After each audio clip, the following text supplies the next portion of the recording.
let you know what's happening exactly in the West Nile sub-region. And yesterday we were able to move to different places, and so many things happened yesterday. I really want to inform you that so many things happened, and some of those things I will be letting you know. Others I wouldn't necessarily want to let you know of them, but definitely so many things happened yesterday, and I will be informing you of the ones you deserve to know as the viewer this early morning. And so many things happened in Kenya Ward. We were able to move for the annual general meeting finally.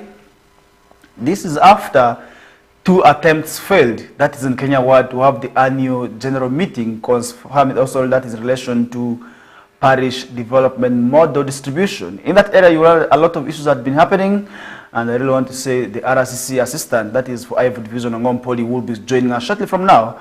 He will be also here to let us know of what maybe and how PDM is doing in Arua City, and he will be looking at what happened in Kenya Ward, and really you are in Kenya Ward. So many issues continue to happen where the disbursement of the funds, according to the people, was not done fairly, where family members were able to benefit, civil servants were able to benefit as well. And then the money is being distributed in lines of politics. That means if you do not support Camp A, you risk missing out on that money. And if you support Camp B, it may also become a challenge for you. So I think it's also something that which has been affecting the distribution of the money in Kenya Ward. But now the RCC, Mr. Salim Komakech, who was also on ground with different leaders, was able to direct for fresh polls. That means the technical persons involved in the distribution of the money in Kenya Ward anytime from now, according to the wish of the community members, may also disappear. That is where he ordered for fresh elections, where these people had to vote now also only for their own new leaders, and that is exactly what we are keenly following up on, and we hope at the right time also this exactly will be also yielding fruits when it comes to the money realizing its intended purpose. But really, when you talk about issues of tracing the funds, then you realize that also this money, according to also the leaders, is to be traced. If you borrowed the money, did you put it in the right enterprise that you also had also planned for? Because there are stories, people had also planned for this money for produce. Now we are seeing them also doing other businesses. Others have eaten this money, and according to also the leaders, politics has very, very much contributed to the failure of this program in Kenya Ward. For instance, the 2 camps, I wouldn't want to mention them. I was able to hear of Camp Mountain and then Camp Water. I don't know what this means, but exactly that is what was coming out from Kenya Ward. That if you belong to Camp Mountain, you also sometimes risk missing out this money because the people involved are from the riverside. So I think it's also something which is a big challenge, and if at all money can be dispersed and also distributed in line with that, then it becomes a huge cost and it becomes a huge challenge also for the people who need this money in here. And then secondly, that some opposition leaders had also been misinforming the citizens and the locals that this is government money. Get it and eat it. This is how we're also seeing that doing in that area. But we hope at the right time, the commissioner will be joining us where we shall be having more of that discussion. But now we want to leave it aside as we get to move on with the show. And if you really look at some of the stories that we're seeing this morning, you will know that 4 top UPDF officers have now been promoted. And this is exactly what we are seeing happening, where the new UPDF establishment allows General Muhoozi to promote any army officer to acting ranks, and that is exactly where we did see him also appointing 4 new leaders. This is also to beef up the operations and also, I believe, to improve our service within the Uganda People's Defense Forces. Remember, recently some of the officers retired. We were able to see a number of them also retiring from active force, but now we are seeing new ones also being promoted. I really want to say it is a good thing. Always to be promoted is really something very, very much good, because it means that your efforts are not going unnoticed. Now the first son and the Chief of Defense Forces, General Muhoozi Kainerugaba, also on Wednesday announced the promotion of 4 senior Uganda Post Defense Force officers from their different ranks, also to from Brigadier General to Acting Major General ranks, and that is exactly what we did see happen. And remember, these are top positions, and these are also the huge positions. These are just not like small positions. These are big bosses. Now, Uganda People's Defense Force Public Information Officer Felix Kulaije indicated that in the brief also on Wednesday statement that the Brigadier General Stephen Mugerua, who was also the Deputy Commander of Army's 1st Infantry Division, Barara, had been promoted also and appointed commander of 1st Division Kakiri Wakiso District, and Brigadier General Muhanguzi, the commander of the 2nd Division Barara, has been promoted, that is to acting Major General, while Brigadier Felix Busirozi, the commander of also the 4th Infantry Gulu Division, and his counterpart Keith Katunji, who is the commander also Infantry Division Lango Sub-Region, were equally promoted to acting Major General positions. And Army Sususoli on Wednesday say that promotions are in accordance with the UPDF's also new establishment, and also as recommended by the Army's also really latest military establishment, and promotions are also really part of that. And then that means we want to congratulate all those who have been appointed. That means to those who are still serving, you need not lose focus. Anytime it may be your time, because it is also really something that will come. Definitely you have to continue working with one heart as you serve the country, because many times when you interact with officers from the UPDF, they will tell you they are not working, but they are serving. This is a calling. It's a profession that is a bit for calling, and I really want to agree with that, because many times you see them working tirelessly. And if you look at the security that we have in the country today, despite challenges of torture, despite the challenges of beating journalists, they are doing a tremendous job, because sometimes also we see them also really sidelining activities of the opposition by beating their supporters, but that is not also really what we know them for. We look at peace today, definitely we are seeing them also doing a tremendous job, but we want to also see the UPDF improve on those areas of weakness where people have been fearing them. We want to see them working together, and today if you look at them, you are indeed, it has become a people's army. Definitely that's what we are also following up on, and we shall be appreciating where they do good. Where they also do bad, for instance, in cases where we see the officers going to shoot people over women, we shall also come back and let them know they are also having problems here and there. So that also they improve. But I really want to say what we call mental preparation of the officers is very much key, because many of the times, sometimes you see people easily picking guns and doing havoc.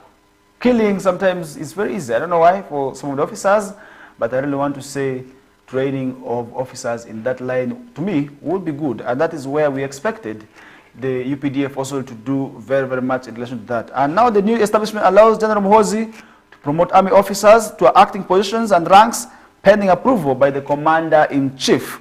That is His Excellency Yoweri Kaguta Museveni. And now if approved, this will be a third time Museveni, this will be the third time Museveni is also promoting senior officers and confirming officers from junior ranks to senior ranks. Now in January, President Museveni promoted 382 senior officers and confirmed 13 from junior ranks to senior ranks. And in July 2004, he promoted also 898 officers to different ranks also and confirmed 20 from junior ranks to senior ranks. This is exactly what we have been seeing of late. Remember, this also came at a time where recently we were able to see some of those officers resigning and also retiring, also from their different positions after also so many years of active service. They were also able to retire now from also those different positions, and that is exactly what we see happening.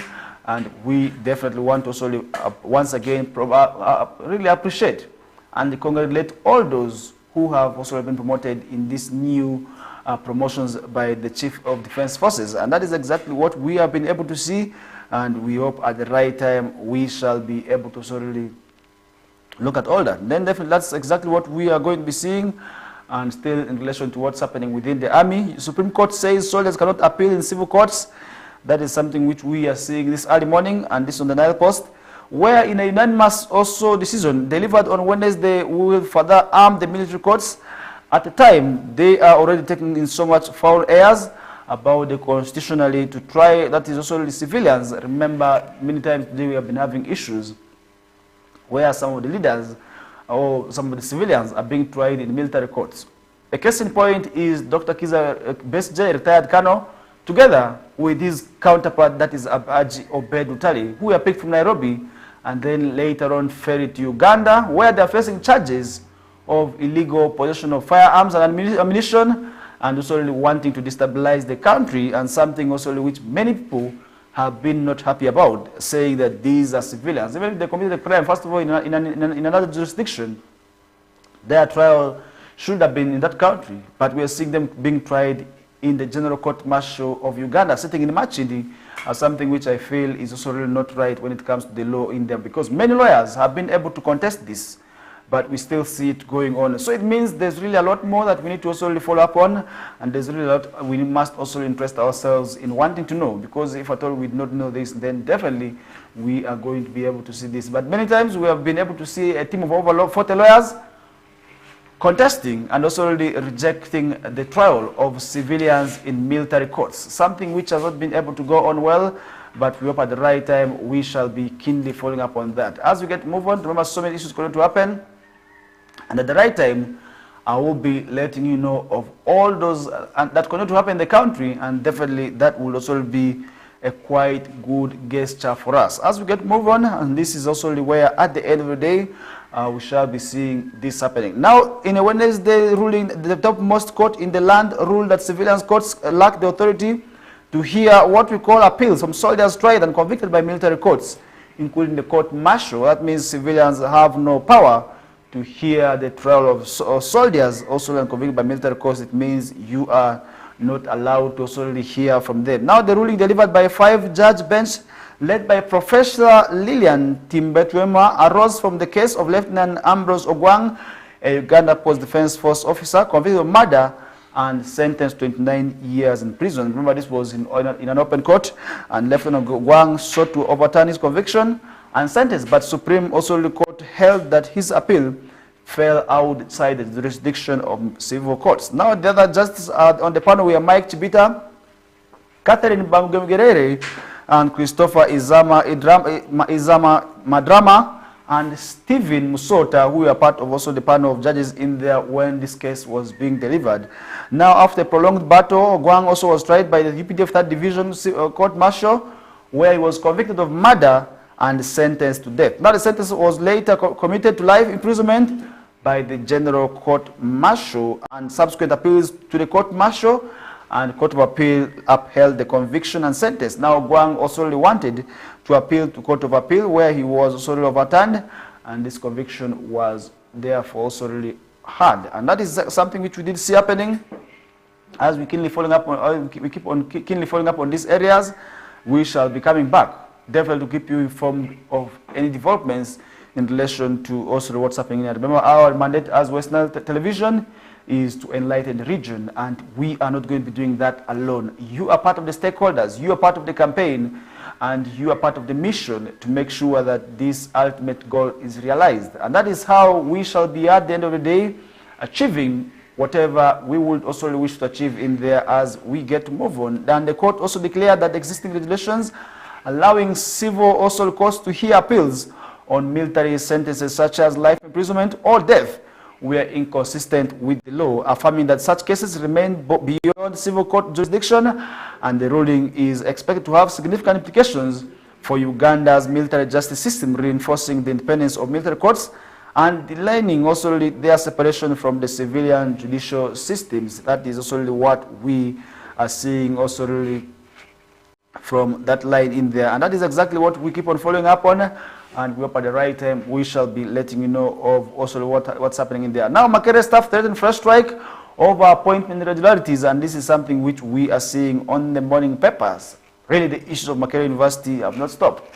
Now, the university staff have issued a stern warning, threatening to withdraw their labor once again over what they describe as systematic abuse of employment policy at the institution, and that is exactly what we are seeing as sources say the decision coming days after, barely 3 months after similar industrial action ended, and now they also threatening to also have the same. Now, this follows also the fear that the Vice Chancellor Barnabas Nawangwe is widely expected to also stampede the Senate on Wednesday and effectively take away Mugisha's victory to the DVC job in there. Now, in May, Professor Anthony Mugisha took home the Senate's approval for the position of Deputy Vice Chancellor in charge of Finance and Administration, with the recommendation to the University's Council that is for his appointment by the Vice Chancellor. However, Mugisha has not been appointed.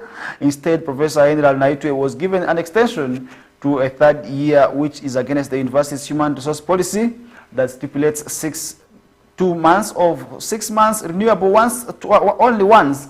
And that is exactly what we are seeing coming out from Uganda's main or prestigious university in there. And that is exactly what we are seeing happening in there. That means anytime from now, the lecturers will put down their tools, then that means the students who are in there are going to be missing out a lot. But how do we one time also really want to see the university not having a lot of issues is what really I want to interest myself in. Because many times we have had issues of strikes coming out from the higher institution of learning, and really how do we do this happening, and how do we also really see this, because this definitely has an implication on service delivery. These irregularities definitely will be able to have maybe an effect in one way or the other. It could be on the students, or it could be on the lecturers themselves. But how do we see this happening?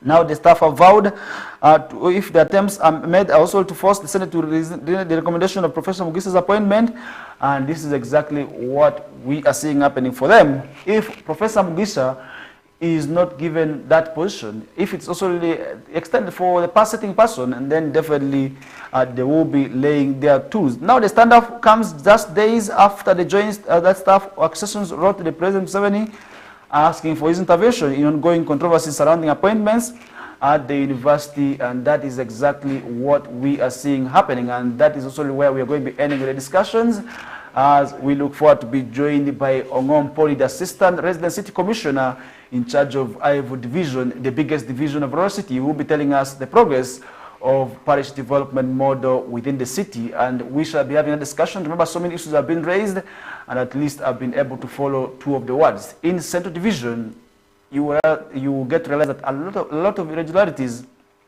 had been coming out from these areas. First of all, in the way this money is being distributed. Then secondly, the issues of auditors is also another challenge. If you see that auditors also have challenges, then definitely you get to realize that sometimes already these people had been lacking auditors who do not also audit this report. In our we had a scenario which is a bit ugly and is also really very much bad, where it was said that these people did not have auditor. They had to pick somebody who did not even know what to do as an auditor. And then when questioning started, the person was fumbling to answer some of the questions, only to accept that he was not the right auditor. And we were yesterday in Kenya Ward, the same scenario happened, but for Kenya Ward, for them, they came out boldly to say that they didn't have an auditor. And what does this mean to the disbursement of these funds? That discussion will be coming through in the next few minutes. That is also where we shall be joined by the guest. He will be answering to how parish development model is doing, and we want to see how, of course, this money is yielding. Is it reaping big enough? Are we seeing change? Do we have sample cases of individuals who have benefited out of this money?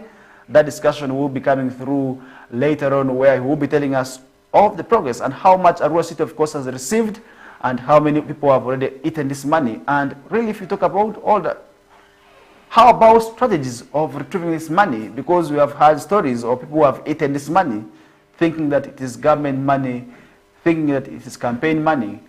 What are some of those strategies of retrieving back the money that has already gone? That discussion will be coming through later. My name is Salish Majid.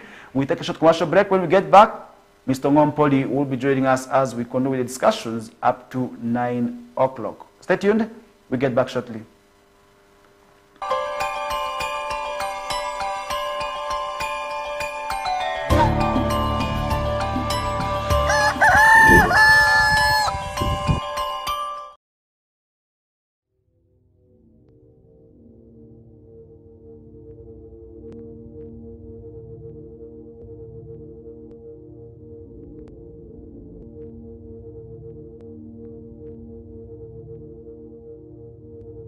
West Nile TV, lighting up the region.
Echichi? Nsasula emyezi 3 n'empangula. Ha!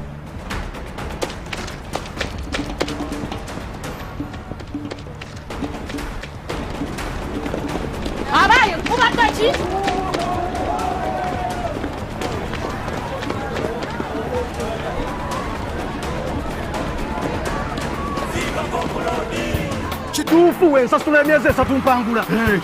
Subscribe for 3 months to any package of your choice or grab an Azam TV kit and pay for 3 months and stand a chance to win life-changing rewards. Android smart TVs, fridges, motorcycles, and that is not all. You could walk away with free subscription or the grand prize of 20 million Ugandan shillings in cash. Yes, 20 million grand prize. Subscribe today and enter the draw. For more information, 031 2308 900 or visit any Azam TV dealer near you. Azam TV, entertainment for everybody.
All right, welcome back to that short commercial break. We are back into the second half of the show. This is the KOKOLIRIKO live show, West Nile TV, channel 477, that's on Star Times.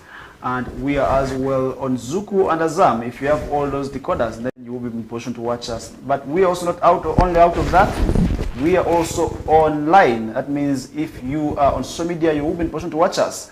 On Facebook and YouTube, you will be watching us each and every mornings. That's from Mondays to Fridays. And today is a Thursday. I want to welcome on board in a special way. It's the 11th of December, in case you are just joining us right now. And that's where you must be making calculations of how many days maybe you are left with as the year is coming to an end, to achieving all those plans that you set at the beginning of the year. But all in all, if you do not achieve them, still do not give up. I've been joined by Mr. Ngompoli. He is the Assistant Resident City Commissioner in charge of Ivu Division. And we are going to be discussing issues in relation to the progress of parish development model in the city. You're most welcome.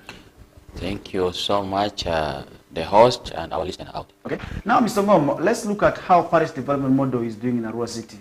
Because of late we have been seeing moving for annual general meetings. What are your findings so far? Thank you so much. At the moment, PDM, I must say it is doing well, and it is also not doing well. In that, we have got many success stories. There are beneficiaries within the city who access this money and put them into the right use, those enterprises, and they are doing very, very, very well. However, there are those who access this money and do not put the money to the right use. They misuse the fund. As a result, it has crippled the smooth expansion of the fund in the city. I want to dwell more on some of the factors that are crippling PDM in Arua City. We have got that negative mindset in the mind of the beneficiary, who tend to think that this is free money, and as a result, they don't put them into the right use. The second issue that I want to put it here categorically, we have got some mixed feeling into this project where certain beneficiaries think that this money is to be just politicized. Because of politics getting too much involved into PDM, it has crippled the smooth flow and expansion of the fund in the city.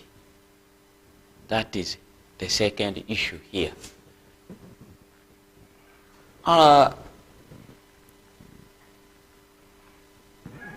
We have got also some leaders who tend to misguide the beneficiary over this project. I will not mention name, but in some of the areas, there are leaders who are even discouraging the beneficiary from paying back this money. So because of all of these factors, you find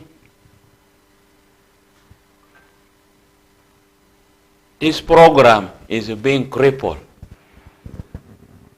We have got some other issues to do with the theft of this money itself, where the leadership of the SACCOs themselves, for example, chairperson, secretary, treasurer, connive to pick this money. A case in point, we have some syndicated kind of fund diversion where, for instance, I have received 1 million. They will go ahead to add 1 million on that very account of mine. And shortly they will call you that go and pick that money and bring it here. So theft of money or fund is one of the major reasons why PDM. Okay. Before we get into the issue of theft, I wouldn't also want to still keep it at politics. In Kenya Ward, we had this issue of camps, Camp A and Camp B. If you're in Camp A, you don't get the money. These issues surfaced. What are some of those strategies you have put in place to mitigate such issues? First of all, political interference on the distribution of these funds. We have gone ahead as the office of the RCC. We work as a team. We have gone ahead to sensitize the people in Kenya Ward not to politicize this program. This program is a purely government effort to improve the income of the Ugandans. So we told them if they must succeed in this program, and then they should put politics aside. Okay. Because that is, as you have rightly put it, that is also our observation, politicizing government program. So we took them through, and as I talk now, I think situation is normalizing. Although one thing that I've discovered there in Kenya ward, the community seems to have lost faith in the leadership of the SACCO there. Okay. Because even an attempt like to organize annual general meeting, nobody would turn up. Yesterday we saw them turning up, but Commissioner directed for fresh elections. Yes, that is now where it has reached. Fresh election is to be organized. But do you think that will solve the challenge of Kenya Ward? And what does that, what message? Because now for us, what we look at that, because they have lost faith in the leadership. So our assumption is that because even the change in the leadership is being demanded for by the very community in Kenya Ward. So we assume that once that one is done, probably they will be able to sit down and do their businesses. Okay. So before we move away from this discussion, I want us to see how different is Kenya Ward's case from what was in Awindiri? You know, all of these two scenarios, when you study them critically, you will realize that it is still the issue of politicizing this program that is bringing all of this confusion. Okay. So the similarity or the difference is the similarity. Yes. Okay. So how does that affect, how has it affected the progress of this money in one way or the other? It has affected in that, first of all, like people who were the rightful beneficiary, who were intended to receive the money, some of them did not get the money. And instead, those who were not on the list access the money. So you can now see if I was maybe supposed to be the beneficiary and I did not get, definitely it affected my business plan. Okay. So very many businesses were affected in those kind of scenario. Okay. Yeah. So apart from that, any other challenge?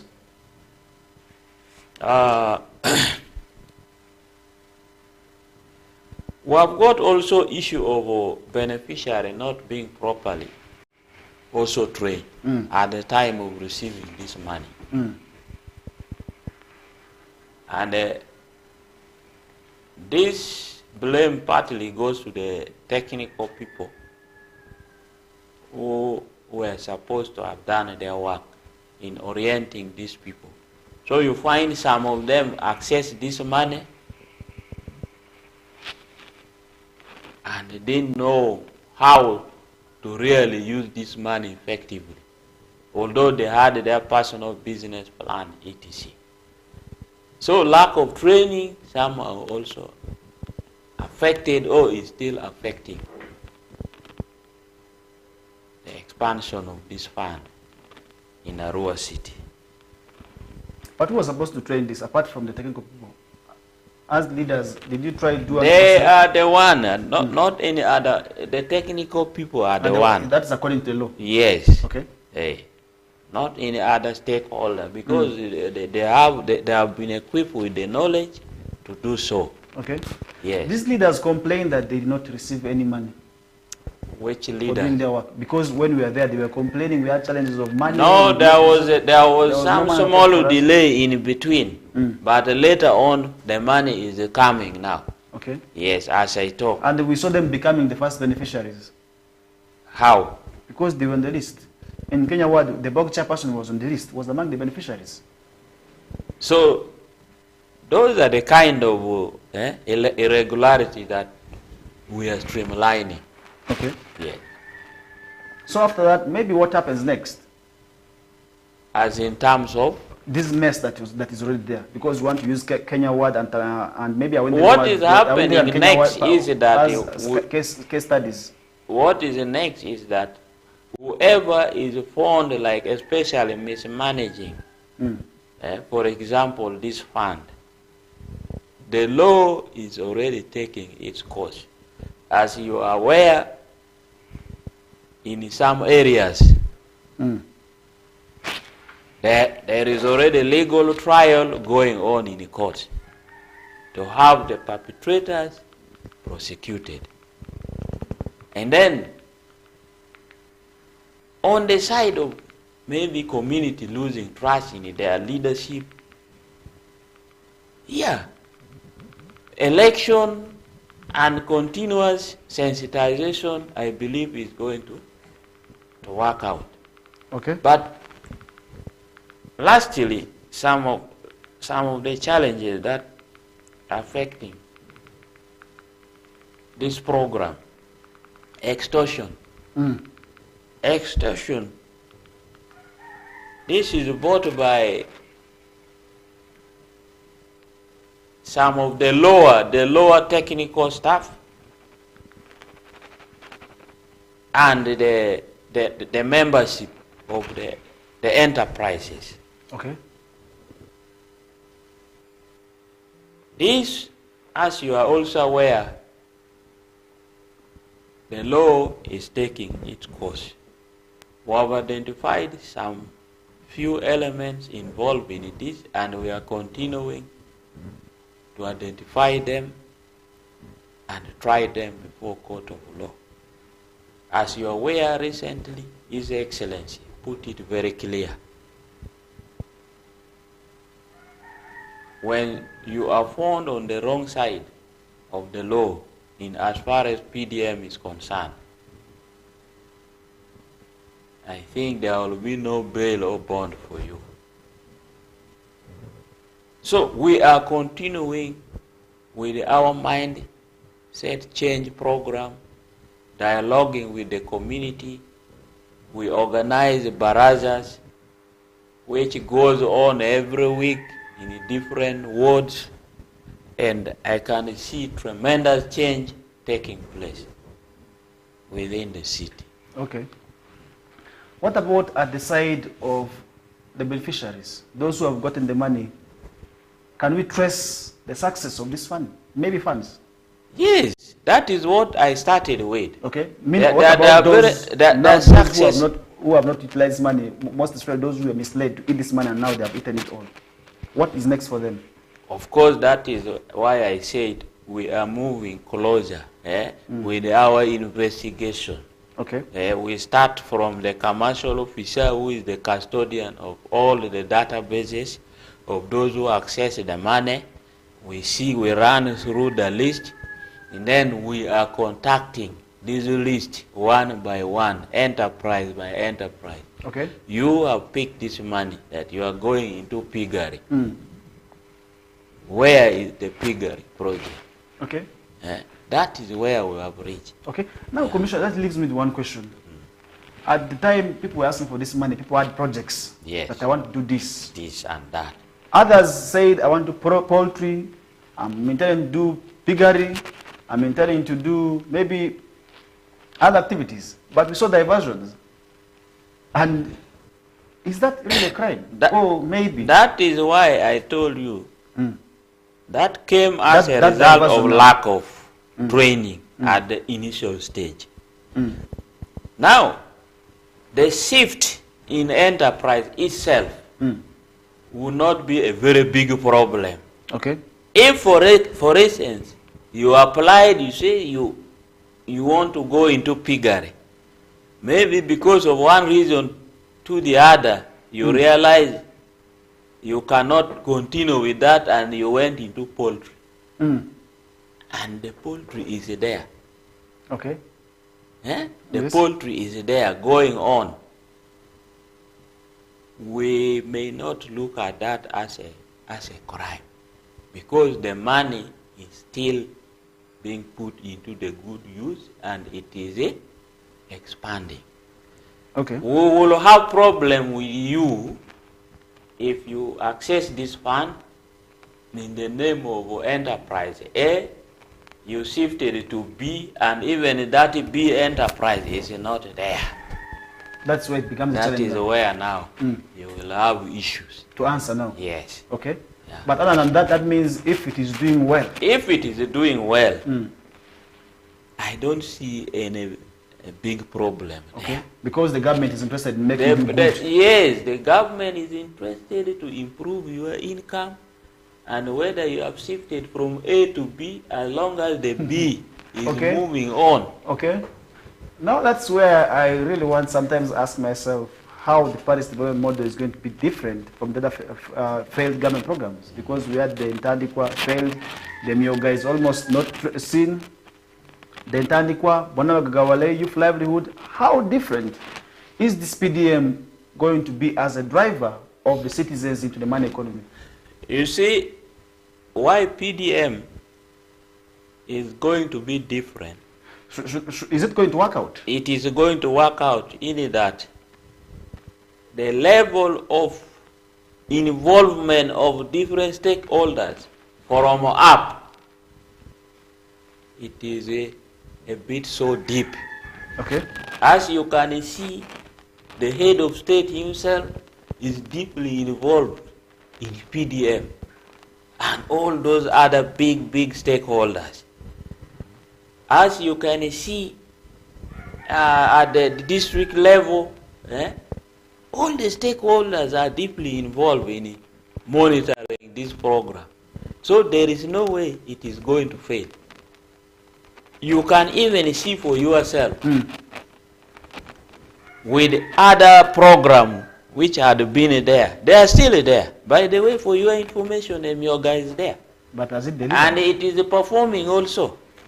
Of course, it has also its own challenges, but there are groups that are performing very well. But now, why PDM is going to succeed in that the level of effort and involvement by different stakeholders is far deep as compared to those other programs. It is the reason why you temper very small like this with the PDM money, you find yourself somewhere to answer. So that can now inform you that this program is going to succeed. Okay. Yes. That means it is a serious program. It is a very serious. There's no playing. It is a very serious program. Okay. If you play with the PDM, you are shooting your own feet. Okay. Yes. Okay. Anyway, how far? Maybe if you have to compare the success of the PDM within the two divisions. Yeah. In terms of the success, when I rate it in terms of percentages, the success story is still higher. Where? Especially in Aivu division. Okay. The number of those who have succeeded in a PDM are quite more. I rate it at about 65 to 70% success. The other percentages are now what you are hearing, fund diversion, and the good thing, we get to know about it and we try to fix them. Okay. Yes. Anyway, Commissioner, now let's talk about final, because we also have to talk about the first season. You'll be talking to us about that in the second hour, where we shall also be having your advice to the Amazon, because they are now home. The first season is around there. But before that, let's still connect with the discussions about PDM and other government programs. Let's look at PDM, because it is now the new kid on the block. It is now the new baby, which is going to be as a driver, according to what the president is saying, the driver of the citizens into the money economy. Let's talk about the issues of mindset.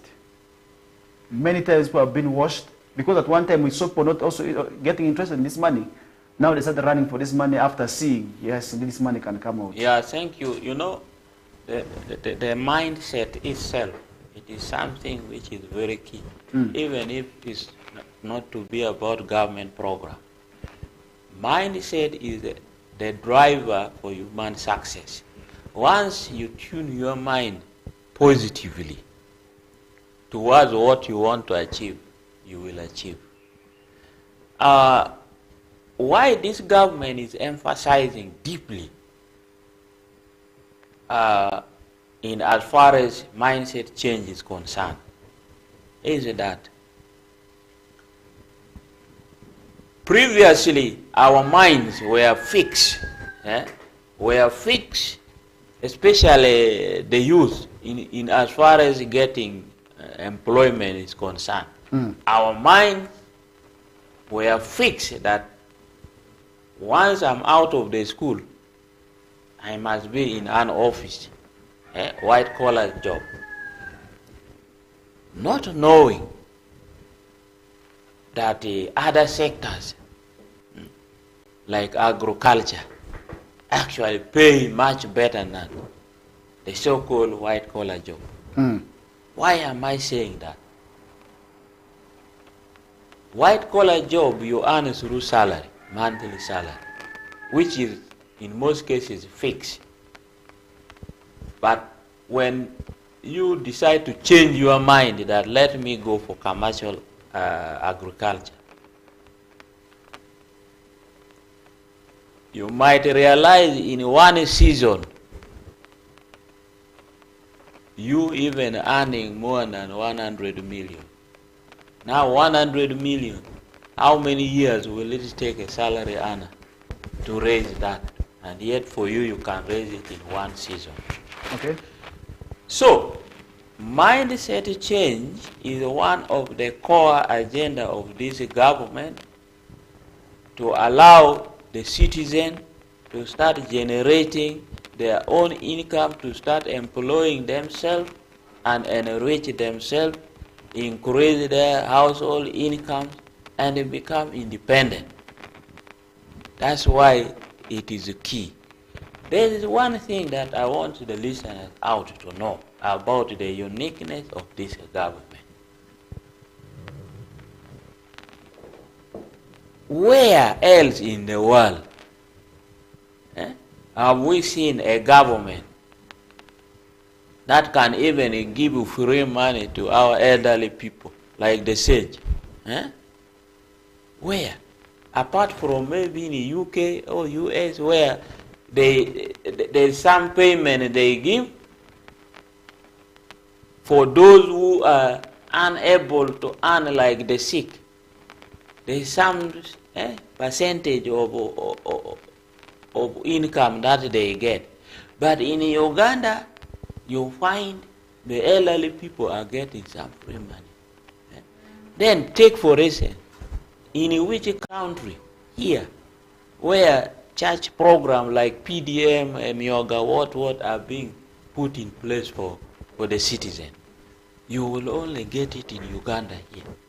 That is something which I want to put it clear to our listeners out, that they should take it very, very seriously, and it cannot be taken for granted that this country is in a good hand, it is in a good leadership. That's why you can see it is not going to take long that Uganda is going to be among the developed country. Okay. Yes. As we still going to talk about development, definitely you as the viewer must be part of the struggle. Definitely you also must interest yourself in wanting to work hard. And definitely if you work hard, at the end of the day, we shall be transforming this country from where it is to another level. We are going to be taking a short commercial break. I am still with Commissioner, that is Ongompoli for Ivory Division. He will be telling us more of that in the second half of the hour. When we get back, you also as the viewer still should be able to send your questions. He will be answering those questions on the comment section. For those of you who are watching us online, on YouTube and on Facebook, we shall be able to check through. But for now, it's a short commercial break. When we get back, the discussion will be able to flow.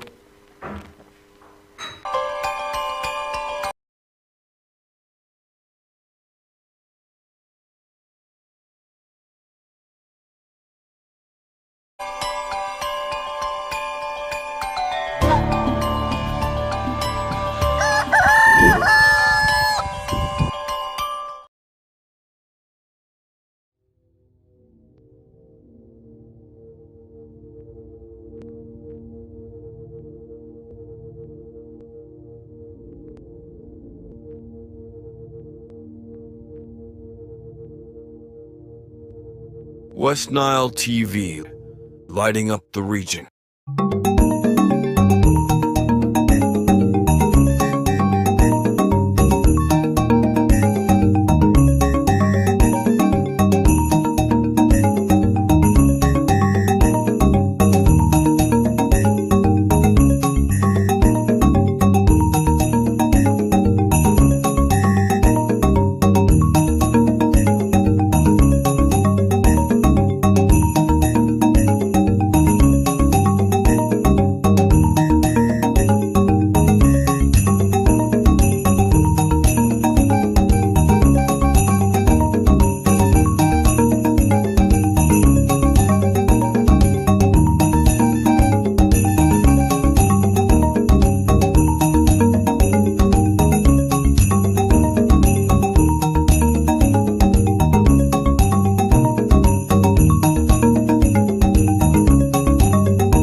nsasula emyezi 3 n'empangula.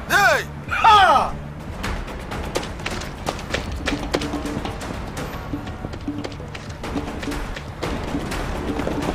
Abaye kubadde ki?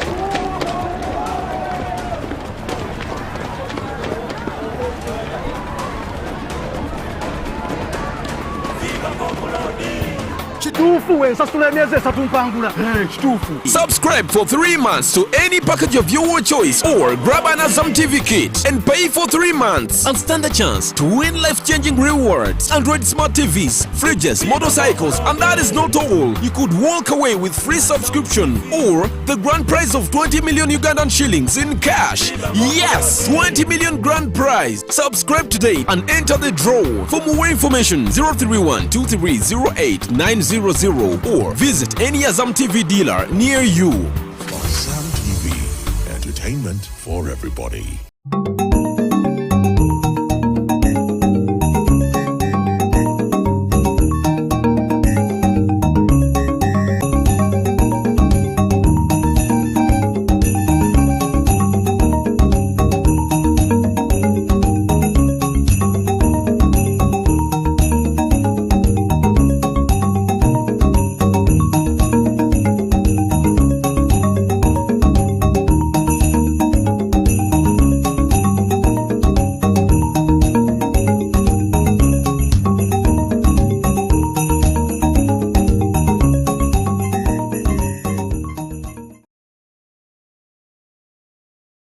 Wrap your holiday cheers with StarTimes this Christmas season.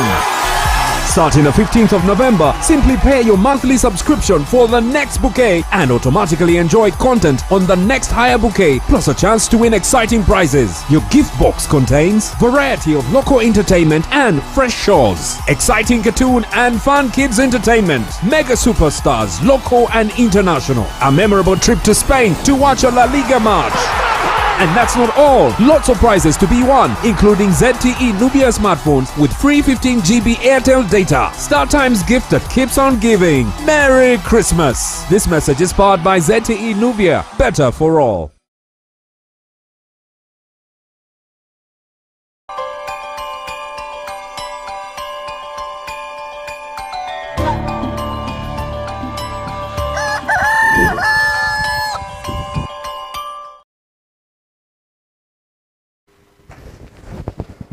All right, welcome back from that short commercial break. We are back into the discussions as we are still together with Ongom Poli, the Assistant Resident City Commissioner in charge of IF Division, and we are still talking about progress of parish development model in Arua City, and he was able to explain some of the recaps and some of those challenges that have also been hampering the distribution and progress of the funds in Arua City, most especially in some of the wards, and I believe they are still continuing moving the different wards, and by the end of this year, you never know, they would have traveled all the wards of Arua City, and this is to make sure that they assess the impact of parish development model and also remove some of those weeds where there are challenges, where necessary also to make sure this money moves smoothly, and that is where we are also really following up on this discussion. Yesterday we are in Kenya Ward.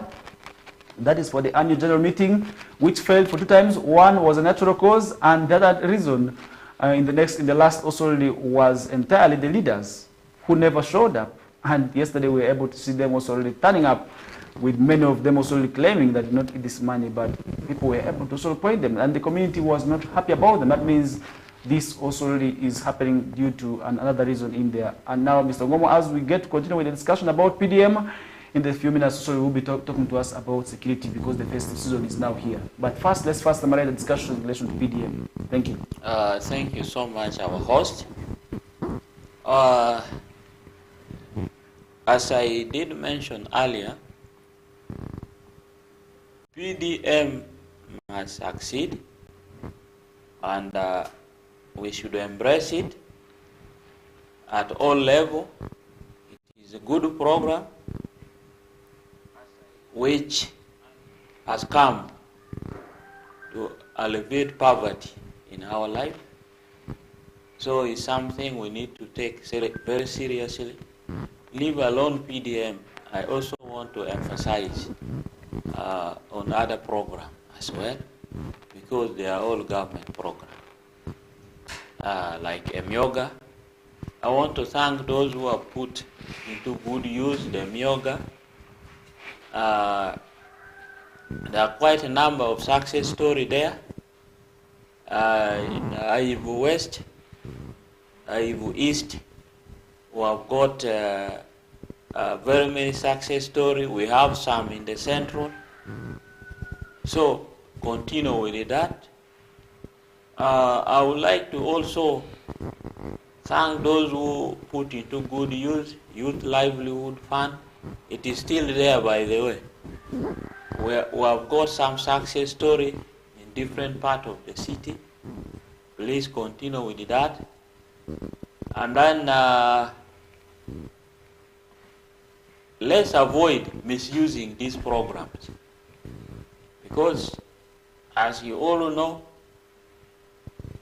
fighting poverty is a collective responsibility, and it calls for commitment and hard work. When you have picked this money, put it to the right use, with an ultimate goal or objective of expanding the money. To come to the issue of security,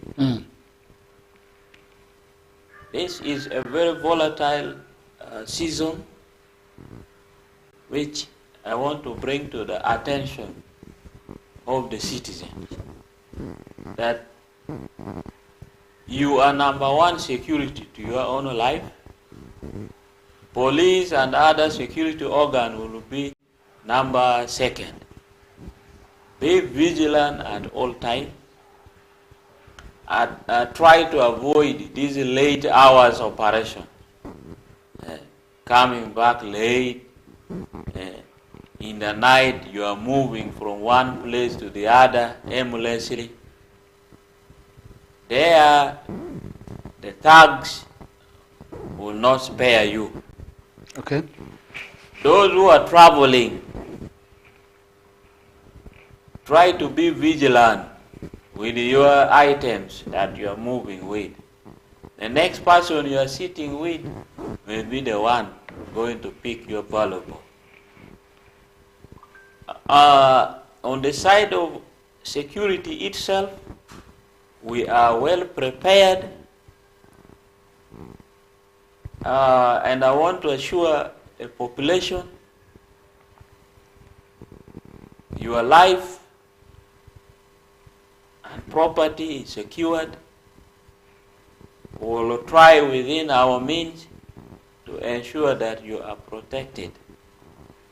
There will be enough deployment in the city, in all the hotspots, and also if you come across some insecurity-related issues, don't hesitate to inform the security, like the police. Inform them in advance so that they are able to act swiftly. Yes. So when you talk about that, what does it mean? Should I just go and report anybody? No. That's why I said if you detect any insecurity within your vicinity. For somebody who is lay like me, may not be able to understand that. The insecurity, I mean, you might have come across some strangers in your community. This person has never been there, but you are seeing new faces and you don't understand what they are doing there. Okay. So you can alert. Even you start from the LC1 up to the police that I don't understand this person. Okay. Please first come and understand him. That's what I mean. Okay. In your area, there's not been these rampant cases of stealing, robbery, picking things, earphones. Now it is coming up. You have to report that so that the security swings into action. Okay. That's what I mean. Okay, thank you so much. Let's now talk about the issues of festive season. I believe transport is going to be shooting up anytime from now. It has already. Okay. As I told. Buses have increased their fare. Yes. So what would be your advice to people who are intending to travel? Because within this period, we have people who want to travel from maybe Arua to Kampala, to Mbale. Then we have others who are that side who also want to cross us. First of all, my advice will start with the safety part of it. As you want to come up country for Christmas or festive season, mind of the kind of transport you are going to use. I'm telling you, as we talk now, buses that comes up country, they are full to the beam. Now, why would you want to board a bus and you are going to just stand in the corridor? Because the seats are all full and by all means you want to reach. You want now to stand in the corridor. That one you are risking your own life because that will be overload. Anything can happen. So always book early so that you get your seat and you sit comfortably. Okay. Always, by look of an eye, you will even be able to see that this transport mean is okay, or this one is already, is already an old thing. Okay. So you have to be vigilant. What kind of means am I going to use? And in what mechanical condition is this mean? But I believe that is also supposed to be in your hands as office of the security. Yes. How ready are you to also mitigate some of those? Through the traffic office. They are ready. When you put your vehicle on the road for transport, make sure you as the owner of the vehicle, you have all of the necessary things that are fit for your transport system to be on the road. Okay. From the license, all of those things that are to be on a vehicle or the fit moving of a transport system has to be put in place. Okay. If not, you will find problem with our traffic people on the road. Okay, one fine observation has been that we are seeing people doing shopping.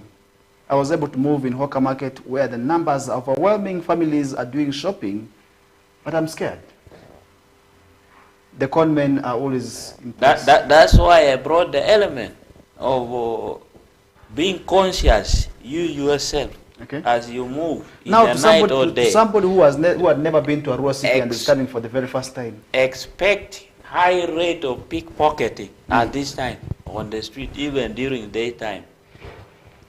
Now, for somebody who have not been in Arua town, Arua City, this is their first time.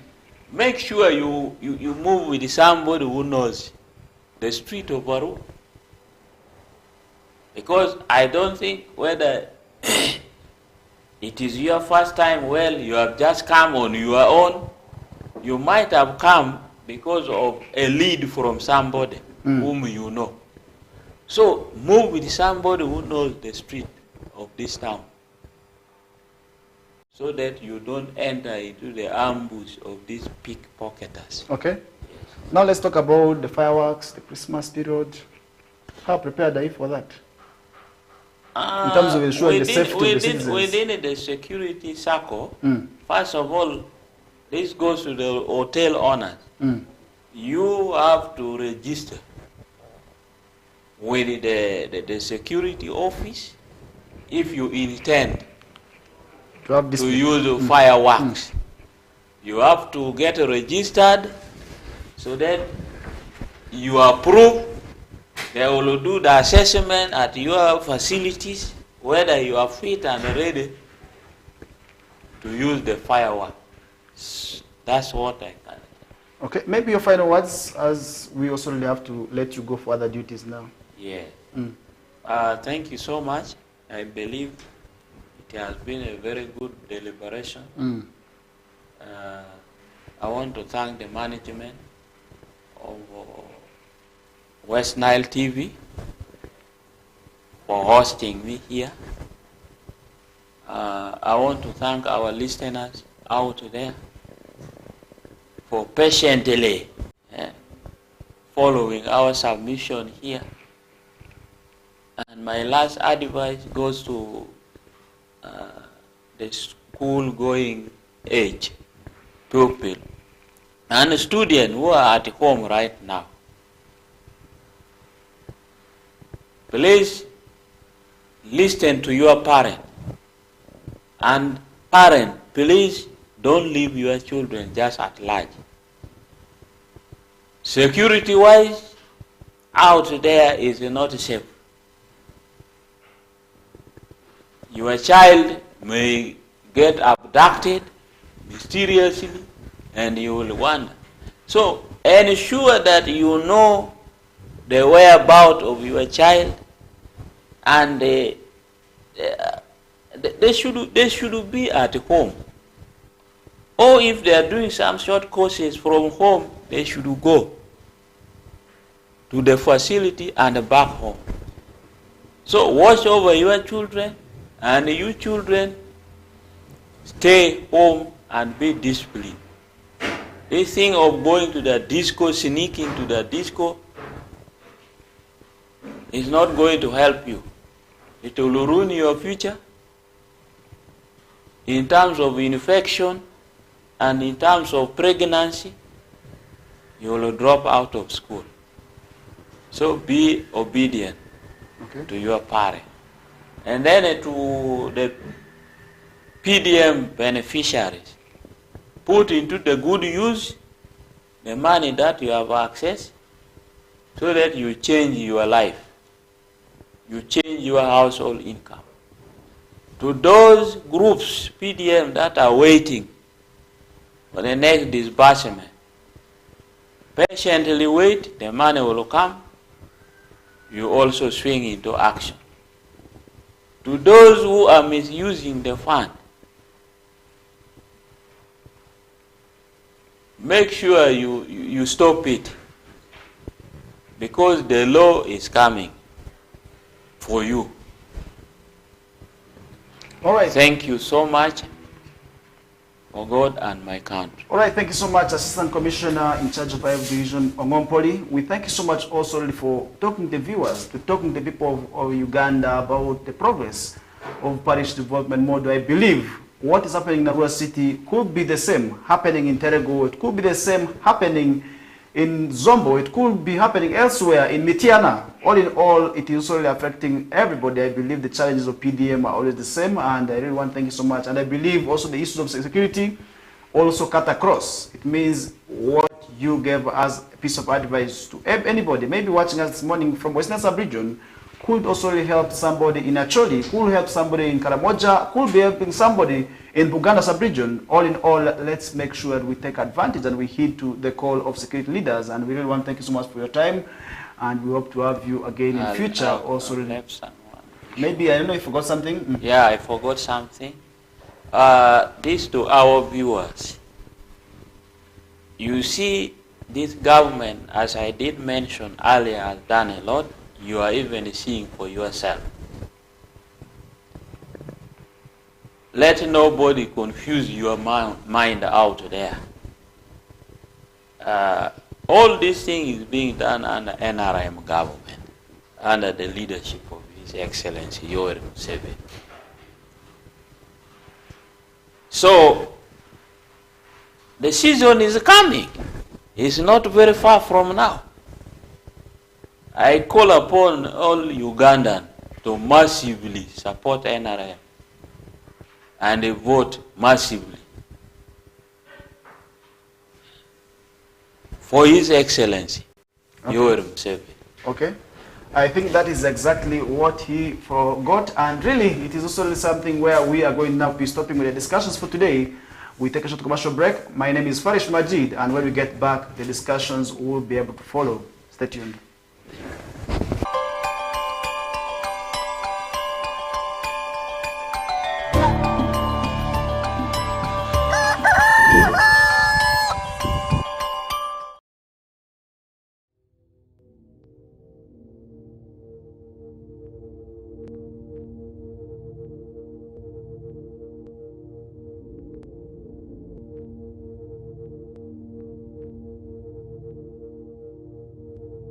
West Nile TV.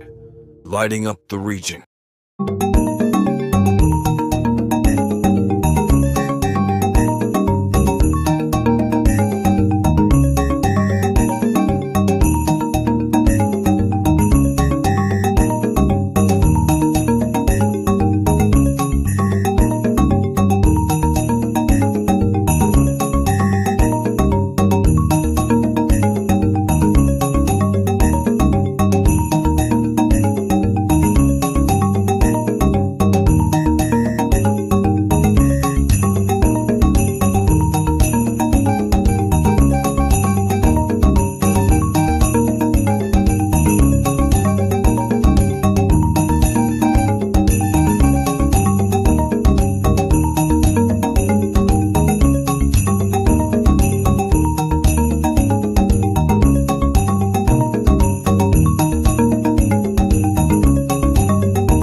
Chichi? Go wangula. Nsasula emyezi 3 nempangula. Hey! Ha!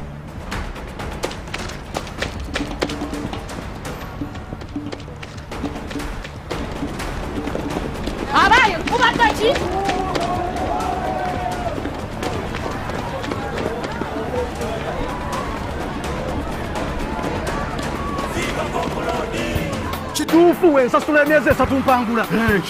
Subscribe for 3 months to any package of your choice or grab an Azam TV kit and pay for 3 months and stand a chance to win life-changing rewards, Android smart TVs, fridges, motorcycles, and that is not all. You could walk away with free subscription or the grand prize of 20 million Ugandan shillings in cash. Yes, 20 million grand prize. Subscribe today and enter the draw. For more information, 031-2308-900 or visit any Azam TV dealer near you. Azam TV, entertainment for everybody.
Unwrap your holiday cheers with Start Times this Christmas season.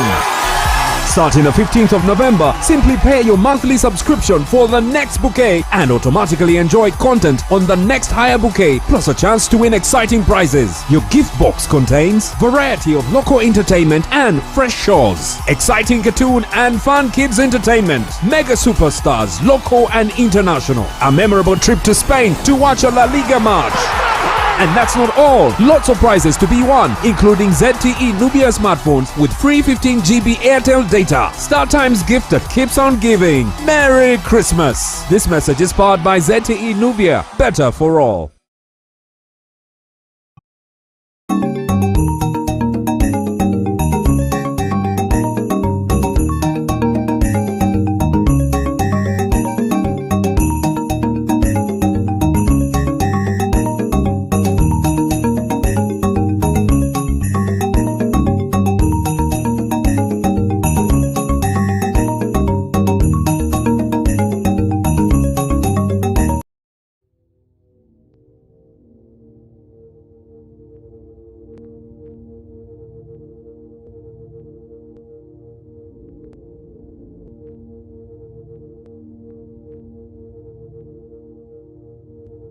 West Nile TV, lighting up the region.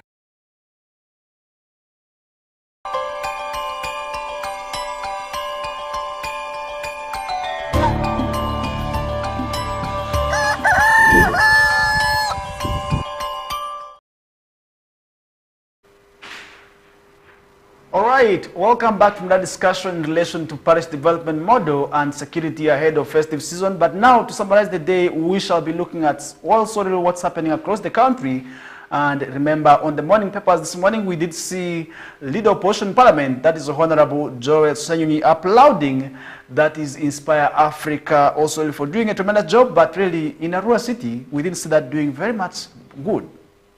What happened to the project, which was already able, and also where many people thought it would also employ a number of young people also in the city in here, but today we are seeing the facility lying redundant. What happened? Where did the monies go, and who are the ones who chopped the money for this nice project? But in Gulu City, I want to also assure you that it's working well, but in Arua City, it failed. Who are the ones that also chopped this money is what we must also interest ourselves as the Leader of Opposition Parliament, that is Joel Sanyunyi, has applauded and also allowed the progress made at Inspire Africa Coffee Park, that is in Tungamo district, where the government has allocated shillings, $22 million towards the project that is to boost coffee value addition. But in Arua City, we are seeing it lying idle and redundant. If you want to really prove me wrong, then you need to move opposite the Central Police Station.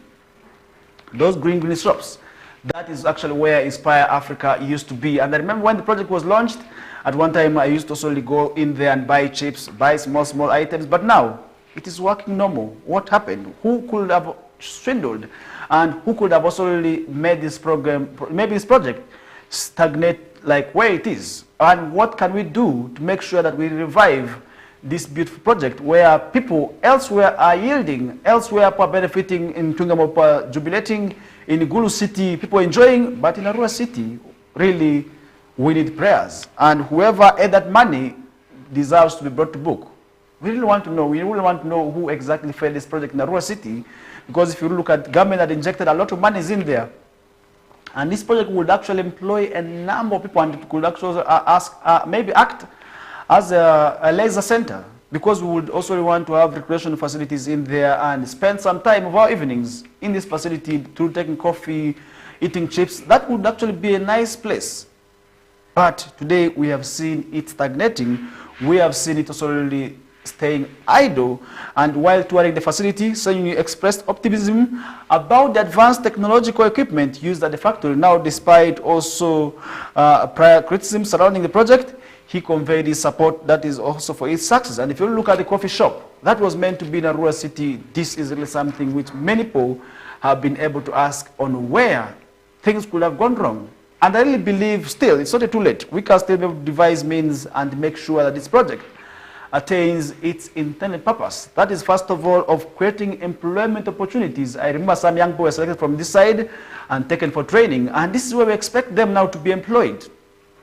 After getting the training, we expect them now to also practice what they got trained for. And that is how, at the end of the day, we will be seeing a reduction into the youth unemployment that this country is still faced with. And that's solely another issue which, at the end of the day, surely will be able to solely make sure this country moves into the money economy which we want to see them move into. And that is how, at the end of the day, of course, we shall be probably seeing the country transforming from the middle income status maybe to another level, and that is exactly what we would also wish to see ourselves as a country. Because just imagine this facility employing over 100 people, and these people are going to be directly or indirectly benefiting how many people?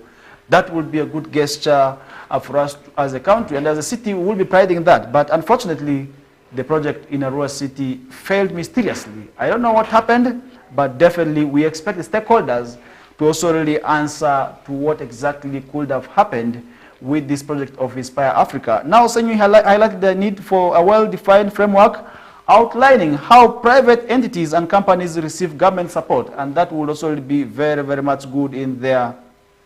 And today, if you look at the coffee shop, definitely it hurts. It really hurts, and also to see that project lying idle just next to Postbank, that would also be a good project for us to sort of be able to talk about. Now, that's why with this, the factory is expected to fully become operational by March 2025, emphasizing the importance of transparency in how taxpayers' money is being utilized. A factory is being developed, and that is also where we shall be also utilizing it to ensure that we add value to our coffee. Today, most of our farmers have actually been crying losses just because our products are mostly sold in raw format. But if we start ensuring value addition to our projects, maybe to our products, that would at the end of the day make sure that people improve on their livelihoods. Imagine coffee is turned into a final product before being exported to the neighboring countries, before maybe exported internationally. That would be able to solely make sure as a country we increase on our foreign income. That would also at the end of the day impact greatly on how we receive money, and that would also indirectly also directly impact on the lives of the farmers, and that would be quite well. Just imagine today how much coffee is being sold per kilo, and this is exported to the European world. And then once it comes back, a gram is costing more than 10,000. I wouldn't want to mention the products, but we know of what maybe that is happening. And yet these products come from us. That means these issues of cheating in the prices wouldn't be there, and that is also where at the end of the day many farmers will be able to improve on their monies. And now in Inspire Africa is already building a factory where with this Nelson Tukume, the chairman of Inspire Africa Factory, echoed Senyonyi's sentiments, urging the government to focus on empowering the private sector, and really without the private sector, and then government of Uganda wouldn't also do much in terms of growth. The private sector is a key player in development, and that means you who also is having those small factories, definitely you are doing a tremendous job. First of all, of paying taxes, and once you ensure your obligation of paying taxes, that is how at the end of the day we shall be seeing also the country growing from where it is to where we want it to be. Because if the country grows, all of us are going to be proud, all of us are going to be excited as citizens, and that is how at the end of the day we shall be seeing also this country growing. Now in Inspire Africa, coffee is poised to become the benchmark for coffee value addition in Uganda and East African region. Remember, we have not been having factories that mostly process coffee also into final products. But today, if we have this, then definitely we are going to be enjoying, we are going to be increasing on our level of income, and that's also something which at the end of the day is going to be very, very much good. And as people of West Nile sub-region, we have a number of lands. If you talk about industrial parks, recently I was able to stay State Minister for Investment, that is Honorable Evelyn Anite, rallying investors to invest in the sub-region, and she also called upon the people of West Nile sub-region to have these factories. If you look at areas in Marioko district in Yumbe, we have lands which the government acquired. This is only where we want to see now factories being put up in these industrial parks which have been got, and in Nebialunasan there is also one. So it is also really something which we must also really be able to also interest ourselves in. As private sector, we can partner with government to make sure that we achieve the mission of growing this country, because if there's no partnership between the private sector and then the government, then it's going to be a great challenge. Because if at all the private sector does not support government, it becomes a challenge. If at all the government as well does not support private sector, then it's going to be a challenge. And this is also where we also want to see the relationship between private sector and government sector working very, very much well. If the taxes are overwhelming on the private sector, then we're going to be seeing them pulling off. That means that is how the government also did not support them enough. But if the monies are very much minimal, the environment is suitable, and I believe in Uganda we have that suitable environment. If the electricity is stable, Just like how we are seeing stability in electricity today in Western Sub-region, upon being connected to the national grid, and then that means we want to see many industries arising, want to see many industries coming up. That would also, at the end of the day, improve on the growth of this country. And that's how we shall be seeing ourselves entering the money economy, like how we have always wanted to see. And that is one thing also which, at the end of the day, would be very, very much good for us as a country to also be able to also pride in. We have the electricity, we have abundance of land, we have the labor. What is awaiting us is just for us to start practicing, because I believe we have the human capital and we have the monies. That is what we are all waiting for, and that is where we also want to say. And as Western Sub-region, recently during the Western Quality Brand Awards, this issue also very much featured.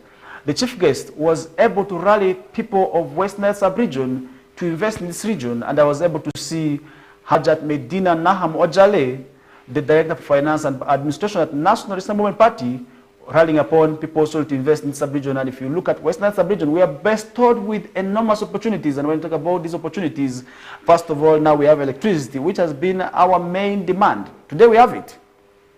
We are now connected to the national grid. It means the issue of electricity is now out. What about land? We still have vast land in the Western Sub-region. We have areas where you move distance, you don't find anything. And this is actually where we would also want to see many of those industries established there. And that would, at the end of the day, improve on the growth of this country, on the growth of this sub-region. Today, we are also in the bar of poverty simply because we do not have many industries.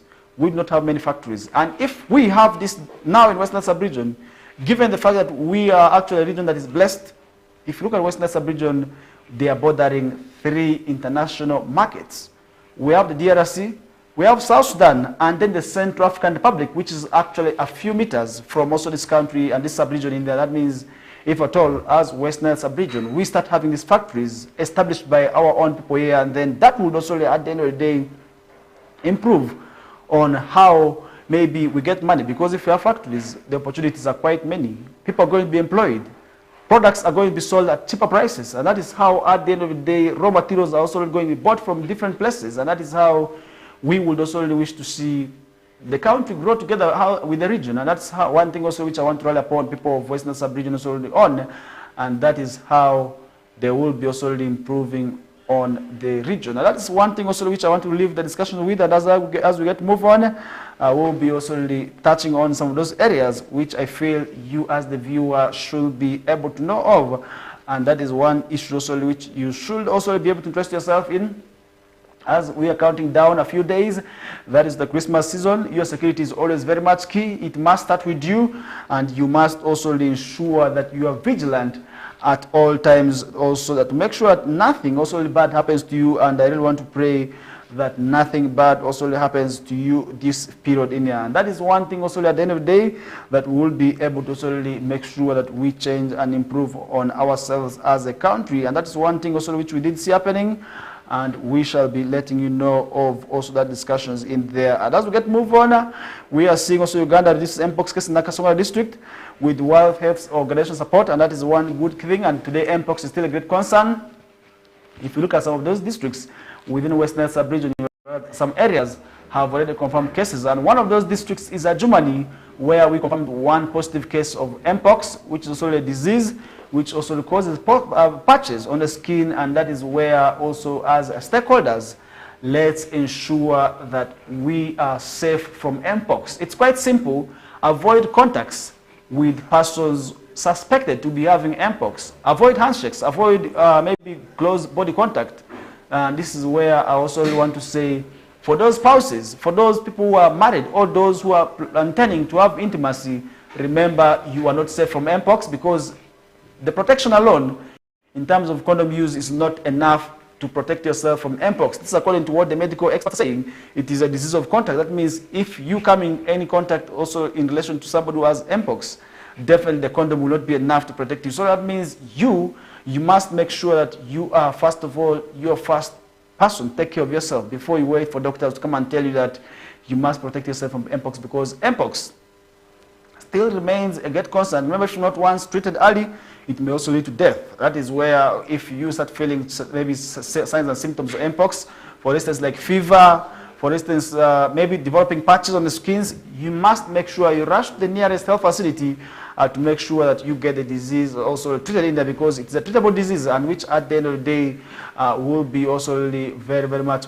good for you to also have it early treated enough. Because if you're not treated early enough, then you risk losing out enough of money first to treat yourself. Because usually the saying is that health is wealth, and indeed I want to also agree with that, because if you are weak, if you are sick, many of the times we tend to waste a lot of monies in having ourselves treated, and that is where now we are saying you must also make sure that you treat yourself and also protect yourself from Mpox, and that is where we are now seeing Uganda is making out significant strides in controlling the outbreak of Mpox, particularly in Nakasonga district, where cases have so far decreased from 20% to 7.5% of the national total, and that is one thing which we are seeing. Now the progress is as a result of coordinated effort by Ministry of Health and the World Health Organization, that is to curb the virus spread. Now the sharp decline in cases is largely attributed to enhanced risk communication and community engagements focusing on mobile populations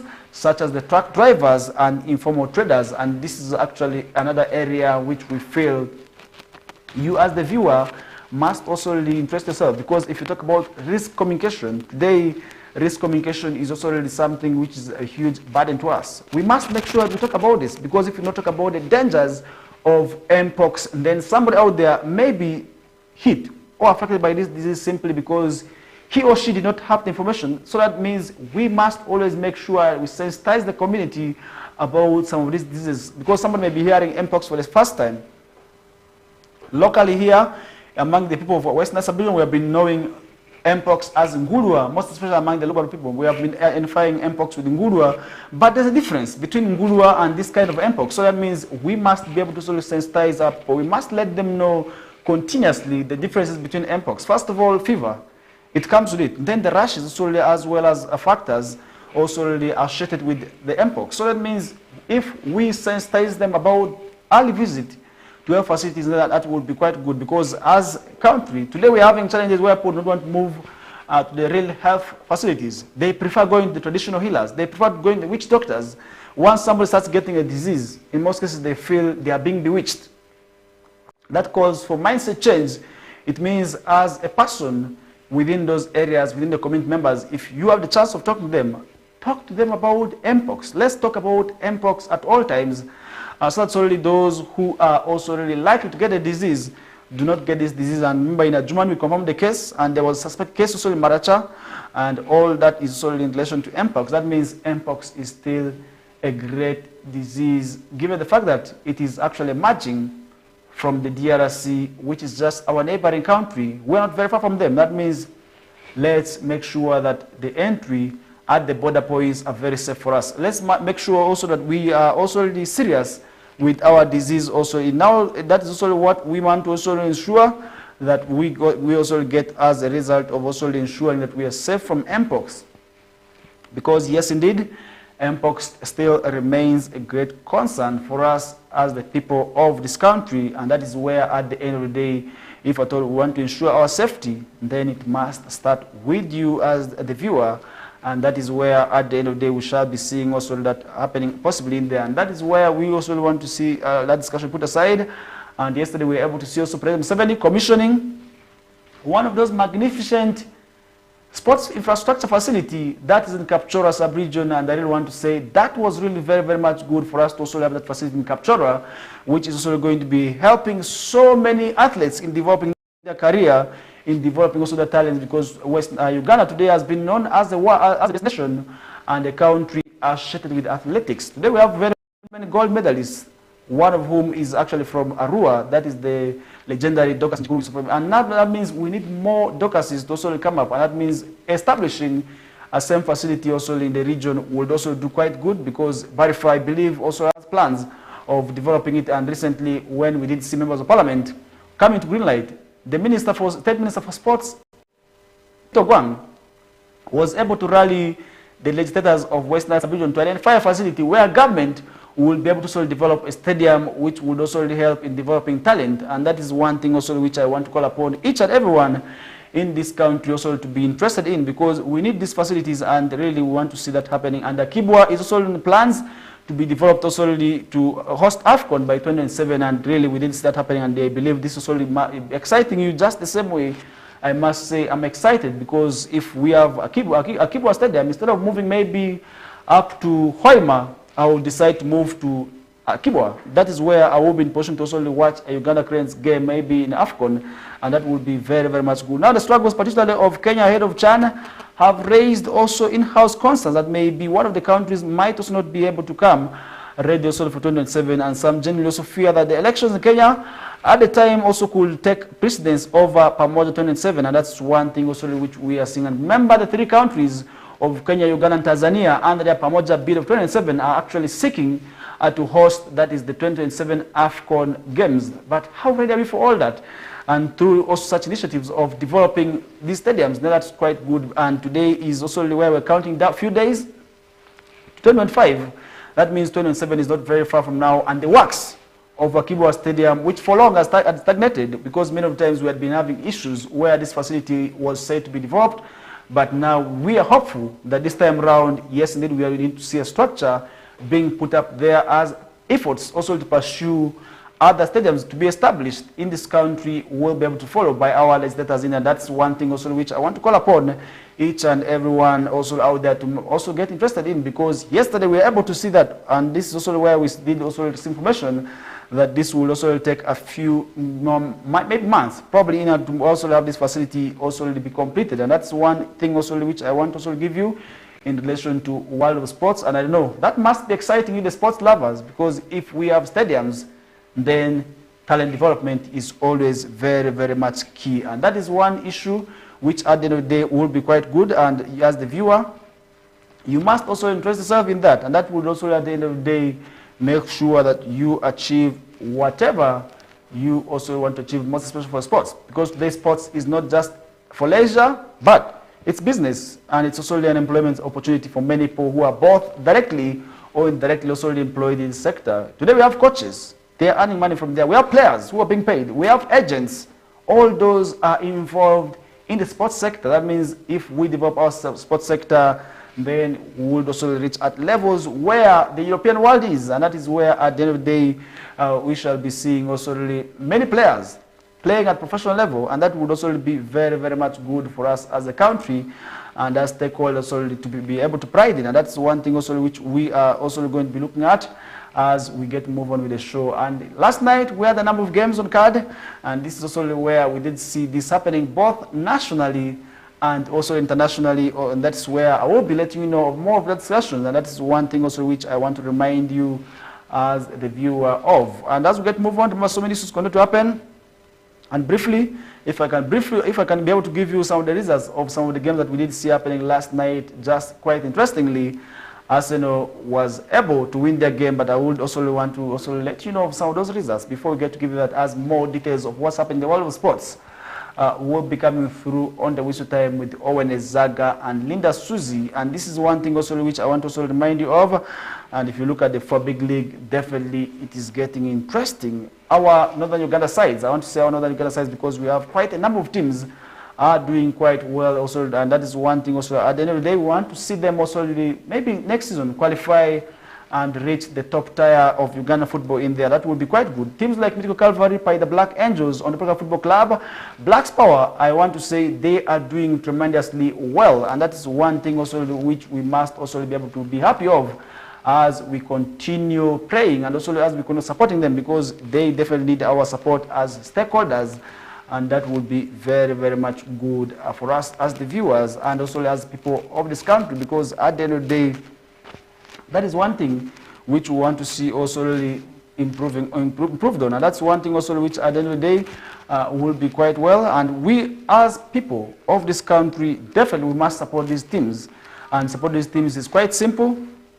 Go watch their games. Give the interest fees. That money will be able to do something at maybe at the club. It could be buying a soap.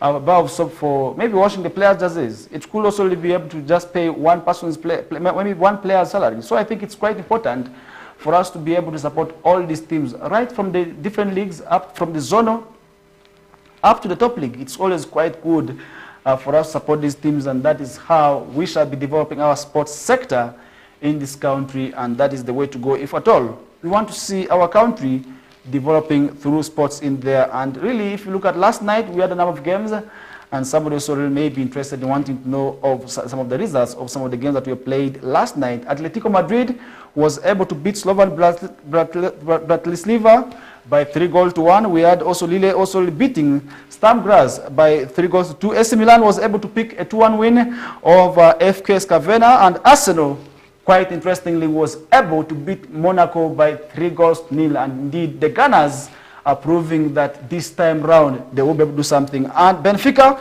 who had a goalless draw with Bologna, and Borussia Dortmund was able to lose to Barcelona by 3-2, as Feyenoord also was able to beat, that is Sparta Prague, by 4-2, as Juventus was able to also beat Manchester City by 2-0, adding misery to Guardiola's team this season, and that is exactly what we are seeing happening in there. Meanwhile, we're able to see VfB Stuttgart beating Young Boys by 5-1, and these are some of the games that we did last night. And as we get move on tonight, also I believe the league, also the women's league, or what we call the men playing Europa, will be returning tonight, where we shall be seeing Hoffenheim playing against, that is FCSB, as Ludogorets will be taking on AZ Alkmaar. Malmo will be up in action against Galatasaray. Olympiacos will be taking on FC Twente, and PAOK FC will be taking on Ferencvaros, and Roma will be taking on SC Braga, and Union Glitios will be taking on Nice, as Manchester United will be playing Victoria Pleasant. And these are some of the games that which we shall be seeing on a card tonight. And for those who love sports, more of the detailed and comprehensive analysis of what's happening in the world of sports, of course, will be coming through with Owen Ezaga and Linda Susie right from 2 to 3 p.m. That's where they will be giving you results of what's happening in the world of football. They will be touching netball, they will be touching athletics, all that will be coming in that program. But up next, immediately after this, is Eola's news bulletin with Fete Manuel and Ramapul Waradi Tete. Tiale eo midri chadabon midri ola zaluba tisifazun mapasani mania medika sa vlersi ma I miss our the first lady